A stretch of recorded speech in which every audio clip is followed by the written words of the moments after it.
ಬಹುಶಃ ಆರ್ ಮನೋಹರ್ ಅವರು ದಾಖಲೆಯ ಸರದಾರ ಅಂತ ಹೇಳಿಕೆ ಬಯಸ್ತೇನೆ. ನಾನೇ ಕಂಡುಹಿಡಿದಿದ್ದು ಬೈನಾಕ್ಯುಲರ್ ದೂರದರ್ಶಕ, ಅದಕ್ಕೆ ವರ್ಲ್ಡ್ ರೆಕಾರ್ಡ್ಸ್ ಸಿಕ್ಕಿದೆ. ಇಂಗ್ಲಿಷ್ನಲ್ಲಿ ಬೈನೋವಿಯರ್ ಟೆಲಿಸ್ಕೋಪ್ ಇಡ್ತಾರೆ. ಇದು ಒಂದು ಕಣ್ಣೆ ಅಲ್ಲ, ಎರಡು ಕಣ್ಣು. ಅರ್ಧ ಕಿಲೋಮೀಟರ್ನಲ್ಲಿ ಉದಯವಾಣಿ ಪತ್ರಿಕೆಯನ್ನ ಸ್ಪಷ್ಟವಾಗಿ ಓದುವಂತಹ ಚಾಕಚಕ್ಯತೆಯನ್ನು ಅವರ ದೂರದರ್ಶಕದಲ್ಲಿ ನೋಡುವ ಒಂದು ಟ್ರೈ ಮಾಡಿದ್ದಾರೆ. So I hope to get the Guinness record within 1 month or so. ಬಾಲ್ಯದಲ್ಲಿ ಅಗರಬತ್ತಿಯ ರೋಲರ್ಗಳನ್ನು ಬಳಸಿ ದೂರದರ್ಶಕ ಮಾಡುವ ಆಸಕ್ತಿ ಹೊಂದಿದ್ದ ವ್ಯಕ್ತಿಯೊಬ್ಬರು ಇಂದು ಬೈನಾಕ್ಯುಲರ್ ಕ್ಷೇತ್ರದಲ್ಲಿ ವಿಶಿಷ್ಟ ಸಾಧನೆ ಮಾಡಿದ್ದಾರೆ. ನಮ್ಮದೇ ಭಾರತೀಯ ಸೇನೆ, ಹಲವಾರು ಅಂತಾರಾಷ್ಟ್ರೀಯ ಸಂಸ್ಥೆಗಳು ಬೆರಗಿನಿಂದ ಅವರತ್ತ ನೋಡುತ್ತಿವೆ. ಅವರೇ ಪರ್ಕಳದ ಆರ್ ಮನೋಹರ್. ಇವತ್ತು ಎಲ್ಲ ಪ್ಲಾನೆಟ್ಸ್ಗಳು ಒಟ್ಟಿಗೆ ಕಾಣ್ತದೆ ಅಂತ ಹೇಳ್ತಿದ್ದಾರೆ. ಅದಕ್ಕೆ ನಾವು ಇವತ್ತು ಜನರಿಗೆ ಎಲ್ಲರಿಗೂ ನಾವು ಕರೆದಿದ್ದೇವೆ ನೋಡ್ಲಿಕ್ಕೆ. ಇವಾಗ ಜೂಪಿಟರ್, ವೀನಸ್ ಮತ್ತೆ ಮಂಗಳ ಗ್ರಹ ಕ್ಲಿಯರ್ ಆಗಿ ಕಾಣ್ತಾ ಉಂಟು. ಶನಿ ಗ್ರಹ ಒಂದು ಟ್ರ್ಯಾಕ್ ಮಾಡ್ತಾ ಇದ್ದೇವೆ. ಅದಕ್ಕೆ ಒಳ್ಳೆ ಬ್ರೈಟ್ ಇಮೇಜ್ ಆಗಿ ಒಂದು 170 ಪವರ್ ಅಲ್ಲಿ ನಾವು ಸೆಟ್ ಮಾಡಿದ್ದೇವೆ ದುರ್ಬಿನ. ಹಾಗೆ ಜನರಿಗೆಲ್ಲ ಭಾರಿ ಖುಷಿ ಆಗ್ತಾ ಉಂಟು. ಅದಕ್ಕೆ ನಾವು ಇದು ಎಷ್ಟೊತ್ತು ಬೇಕಾದ್ರೆ ನಾವು ತೋರಿಸ್ತಾ ಇದ್ದೇನೆ. ನಾನೇ ಕಂಡುಹಿಡಿದಿದ್ದು ಬೈನಾಕ್ಯುಲರ್ ದೂರದರ್ಶಕ, ಅದಕ್ಕೆ ವರ್ಲ್ಡ್ ರೆಕಾರ್ಡ್ಸ್ ಸಿಕ್ಕಿದೆ. 6 ವಿಶ್ವ ದಾಖಲೆ ಆಗಿದೆ, 6 ವಿಶ್ವಸಂಸ್ಥೆಯ 6 ಆರ್ಗನೈಸೇಷನ್ಸ್ ಇಂದ. ಹಾಗೆ ಗಿನ್ನಿಸ್ ರೆಕಾರ್ಡು ಆಗ್ತಾ ಉಂಟು, ಪ್ರೋಗ್ರೆಸ್ ಅಲ್ಲಿ ಉಂಟು. ಟೈಟಲ್ ಅಕ್ಸೆಪ್ಟ್ ಆಗಿದೆ, ಇನ್ನು ಅಕ್ಸೆಪ್ಟ್ ಆಗೋ ಸ್ಟೇಜ್ 70% ಅದು ಕ್ಲಿಯರ್ ಆಗಿದೆ ರಿವ್ಯೂನ್ ಅಲ್ಲಿ. So I hope to get the Guinness record within 1 month or so. ಇದು ನಮಗೆ ನಾವು ಸಣ್ಣದಿರುವಾಗಲೇ, ನಾವು ಬಾಲ್ಯದಲ್ಲಿರುವಾಗಲೇ ಅರೌಂಡ್ 12 years 10 years ಇರುವಾಗಲೇ ಟೆಲಿಸ್ಕೋಪ್ ಅಲ್ಲಿ ತುಂಬ ಆಸಕ್ತಿ ಇತ್ತು.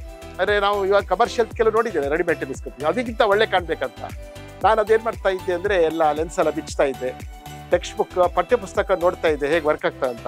ಅದಕ್ಕೆ ನನಗೆ ನಾನೇ ಒಂದು ಮಾಡಬೇಕು, ಅದು ಎಲ್ಲ ಯಾವ ದೂರದರ್ಶಕ ಇರೋದಕ್ಕಿಂತ ಒಳ್ಳೆಯಾಗಿ ಕಾಣಬೇಕಂತ ನನ್ನ ಮನಸ್ಸಲ್ಲಿ ಇತ್ತು. ಅದೊಂದು ಗುರಿ ಇಟ್ಕೊಂಡಿದ್ದೆ ಸಣ್ಣದಿಂದಾನೆ. ನನಗೆ ಆವರೇಜ್ ಆಗೋದಿಲ್ಲ, ಲೋಕಲ್ ಇಂಟರ್ನ್ಯಾಷನಲ್ ಲೆವೆಲಲ್ಲಿ ಯಾವುದುಂಟು ಅದಕ್ಕಿಂತ ಒಳ್ಳೆ ಆಗಬೇಕಂತ ನಂದು ಏನಿತ್ತು. ಹಾಗೆ ನಾನು ಅದಕ್ಕೆ ಇಷ್ಟು ಮಾಡಲಿಕ್ಕಾಯಿತು. ನನಗೆ ಆತ್ಮವಿಶ್ವಾಸ ಉಂಟು. ನಾನು ಟೆಕ್ಸ್ಟ್ ಬುಕ್ ಮತ್ತು ಇಂಟರ್ನೆಟ್ ಎಲ್ಲ ಸ್ಟಡಿ ಮಾಡ್ತೇನೆ, ಥಿಂಕ್ ಮಾಡಿ ನಾನು ಮಾಡ್ತಾ ಇದ್ದೇನೆ. ಹಾಗೆ ಕ್ಯಾಲ್ಕುಲೇಷನ್ಸ್ ಎಲ್ಲ ಉಂಟು. ಇಂಗ್ಲಿಷ್ನಲ್ಲಿ ಬೈನೋವಿಯರ್ ಟೆಲಿಸ್ಕೋಪ್ ಇಡ್ತಾರೆ. ಇದು ಒಂದು ಕಣ್ಣೆ ಅಲ್ಲ, ಎರಡು ಕಣ್ಣು. ಇವಾಗ ಇರುವುದೆಲ್ಲ ಒಂದು ಕಣ್ಣು ನೋಡುವಂಥದ್ದು. ಅದು ಲಿಮಿಟೇಷನ್ಸ್ ಏನು, ಬರೀ ಝೂಮ್ ಲೆನ್ಸ್ ಇಡ್ಲಿಕ್ಕೆ ಆಗೋದಿಲ್ಲ, ಬರೀ ಆಬ್ಜೆಕ್ಟಿವ್ ಅಂಡ್ ಐಪೀಸ್ 2 ಕಾಂಪೊನೆಂಟ್ಸ್ ಇರ್ತದೆ. ಅದಕ್ಕೆ ಪವರ್ ಕಡಿಮೆ, ಪವರ್ ಉಂಟಲ್ಲ ಅದು 100 ಪಟ್ಕಿಂತ ಜಾಸ್ತಿ ಹೋಗುದಿಲ್ಲ. Calculation objective focal length divided by the eyepiece focal length magnification. ಇದರಲ್ಲಿ ಹಾಗಲ್ಲ, ಇದು ನಾವು ಕಂಡಿದ್ದ ಸೂತ್ರದಲ್ಲಿ 3 ಝೂಮ್ ಉಂಟು. ಇದರಲ್ಲಿ 3 ಝೂಮ್, ಒಂದು 2x ಅಂತ ಹೇಳ್ತೇವೆ, 1.8x ಹೇಳ್ತೇವೆ, 1.3x ಹೇಳ್ತೇವೆ. ಈ 3 ಸೈಮಲ್ಟೇನಿಯಸ್ ಆದಾಗ ನಮಗೆ 200 ಪವರ್ ಅಷ್ಟು ಜಾಸ್ತಿ ಸೀಕ್ವೆನ್ಷಿಯಲ್ ಝೂಮಿಂಗ್ ಅಂತ ಹೇಳ್ತೇವೆ. So in a small tube we can get high magnification. ನೋಡಿ ಇದು ಬೈನೋವಿಯರ್ ಅಂತ ಹೇಳ್ತೇವೆ.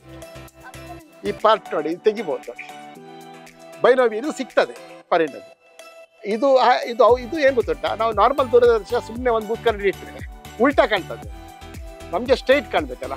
ನಾನು PUC ಅಲ್ಲಿ ಒಂದು ಕಂಡು ಹಿಡಿದಿದ್ದೆ ನೋಡಿ, ಇದೆ ಬ್ಲೂ ಕಲರ್ ಟ್ಯೂಬ್ ಉಂಟಲ್ಲ, 4 ಲೆನ್ಸ್ ಉಂಟದು, ಎರೆಕ್ಟಿಂಗ್ ಲೆನ್ಸ್ ಸಿಸ್ಟಮ್. ಅದು ಇದಕ್ಕೆ ಮಿಕ್ಸ್ ಮಾಡಿದೆ, ಅದು ಸಕ್ಸಸ್ ಆಯ್ತು. Main theme of this invention ಅಂದರೆ ಅದೇ ಬೈನೋವಿಯರ್ is integrated with ಕೋಆಕ್ಸಿಯಲ್ erecting lens. ಇಲ್ಲಿ ಆಬ್ಜೆಕ್ಟಿವ್ ಲೆನ್ಸ್ ಇಟ್ಟು ನೋಡಿ, ಒಂದೇ ಟ್ಯೂಬಿಂದ ಲೈಟ್ 2 ಚದರ ಆಗ್ತಾ ಉಂಟು ಅಲ್ಲ, ಹಾಗೆ ಟೆಕ್ನಾಲಜಿ. ಅಲ್ಲಿ 40 ಇದ್ರೆ maximum power binocular the world over work of Germany. ಇದರಲ್ಲಿ 150 ಪಟ್ಟು ಉಂಟು. ಇದರಲ್ಲಿ ಈಗ ನೋಡ್ತಾ ಇರೋದು 170x, 240 ಪಟ್ಟು ಹೋಗ್ಬೋದು. ಝೂಮ್ ಲೆನ್ಸ್ ಚೇಂಜ್ ಮಾಡಿದರೆ ಇನ್ನೂ 240 300 ಹೋಗ್ಬೋದು. ಅದು ಎಂಡ್ ಇದಕ್ಕೆ. ಅದರದ್ದು 10 ಇಂದ 20, ನಮ್ಮ ಟೆಕ್ನಾಲಜಿಯಲ್ಲಿ 150 ಇಂದ 250 ಹೋಗ್ಬೋದು. ಪಾರ್ಟ್ಸ್ ಎಲ್ಲ ನಿಮ್ಗೆ ಹೇಳಿದ್ದೆ ನಾನು, binoviewer, erecting lens system and objective lens. ಮುಂದುಗಡೆ ಇರುವ ಬೂತ್ ಕರಡಿಗೆ ಆಬ್ಜೆಕ್ಟಿವ್ ಲೆನ್ಸ್ ಹೇಳ್ತೀವಿ. ಆ ಬಿಂಬ ಇಲ್ಲಿ ಬರ್ತದೆ. ಎರೆಕ್ಟಿಂಗ್ ಲೆನ್ಸ್ ಸಿಸ್ಟಮಲ್ಲಿ ಉಲ್ಟಾ ಇರೋದು ಸ್ಟ್ರೈಟ್ ಆಗ್ತಾ ಉಂಟು. ಸ್ಟ್ರೈಟ್ ಆದ ಮೇಲೆ 2 ಕಣ್ಣಿಗೂ ಸ್ಪ್ಲಿಟ್ ಆಗ್ತದೆ, ಬೀಮ್ ಸ್ಪ್ಲಿಟ್ಟರ್ ಅಂತ ಹೇಳ್ತಾರೆ, ಬೈನೋವಿಯರ್ ಅಂತ ಹೇಳ್ತಾರೆ. ಅದು ಬರುವಾಗ 3 ಝೂಮ್ ಉಂಟು. ಆ 3 ಝೂಮನ್ನು 1.3 2x 3x ಸೈಮಲ್ಟೇನಿಯಸ್ಲಿ ಒಂದೇ ಸಮಯದಲ್ಲಿ ಪವರನ್ನು ಜಾಸ್ತಿ ಮಾಡೋದ್ರಿಂದ ನಮಗೆ ತುಂಬ ಹೈ ಮ್ಯಾಗ್ನಿಫಿಕೇಶನ್ ಬರ್ತದೆ ಇವಾಗಿರುವ ದೂರದರ್ಶಕಗಳು.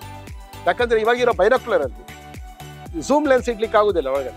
ಇದರಲ್ಲಿ ನಾವು ಮಧ್ಯದಲ್ಲಿ ಇಡ್ಬೋದು, ಲೆನ್ಸ್ ಯೂಸ್ ಮಾಡಿದ್ರಿಂದ ಝೂಮ್ ಲೆನ್ಸ್ ಇಡ್ಬೋದು.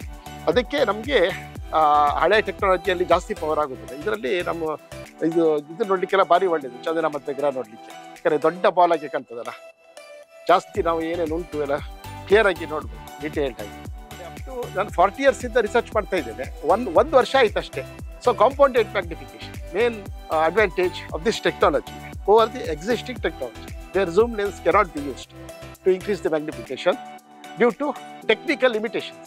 So this advantage is not there anywhere in the world. I am the only person in the world, to the best of my knowledge, to develop this type of method to get a high magnification in small tube.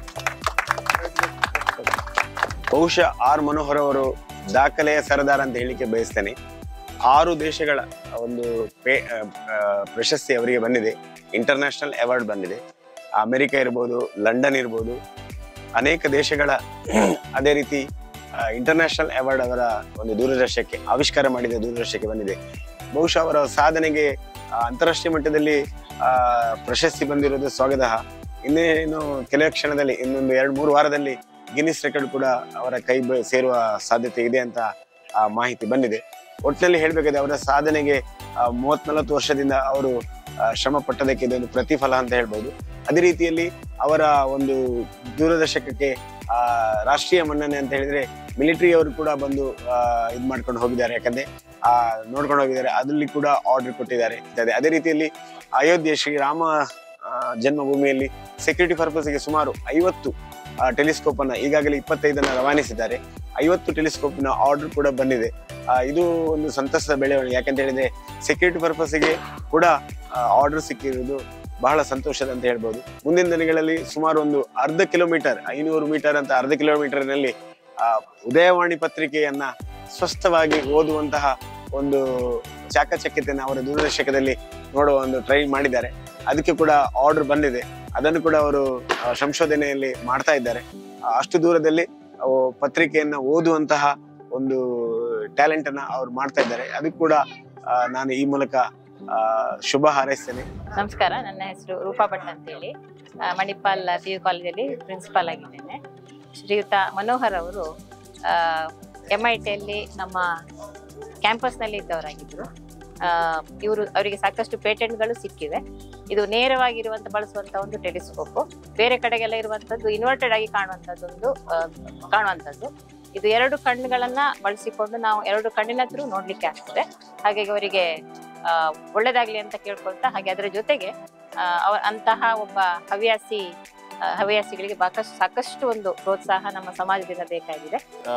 Right from childhood, he has been very passionate about these telescopes and it is very much a part of him.